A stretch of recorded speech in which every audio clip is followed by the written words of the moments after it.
Big boss season 7-ൽ നിന്നും ഏറ്റവും കൂടുതൽ ജനപിന്തുണ കിട്ടിയ രണ്ടുപേരാണ് അനീഷേട്ടനും ഷാനവാസിക്കയും. ഇവർ രണ്ടുപേരും ബിഗ് ബോസ് വീട്ടിൽ ആദ്യം വഴക്കുണ്ടാക്കിയെങ്കിലും പിന്നീട് നല്ല സുഹൃത്തുക്കളായി മാറി. സുഹൃത്തുക്കൾ ആയത് തന്നെ ഗെയിമിൻ്റെ ഭാഗമായിട്ടാണെന്ന് കുറച്ച് പേരെങ്കിലും സംശയിച്ചു.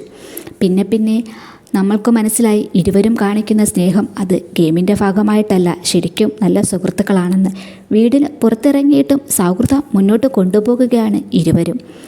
അത് ജീവിതാവസാനം വരെ അങ്ങനെ തന്നെ ആയിരിക്കുമെന്ന് അനീഷേട്ടനും ഷാനവാസിക്കയും പറഞ്ഞു കഴിഞ്ഞു. ഷാനവാസിക്കയുടെ ഏറ്റവും വലിയ സ്വപ്നമാണ് സിനിമ എന്നത്. അടുത്തു തന്നെ നമ്മുടെ മുൻപിലേക്ക് സിനിമയിലൂടെ എത്തുമെന്നും അനീഷും താനും തമ്മിൽ ഒരു സിനിമയ്ക്ക് സ്ക്രിപ്റ്റ് എഴുതുന്നുണ്ടെന്നും ദൈവം അനുഗ്രഹിച്ചാൽ എല്ലാം നന്നായി നടക്കുമെന്നും ഷാനുക്ക ഒരു പരിപാടിയുടെ ഇടയിൽ പറഞ്ഞു.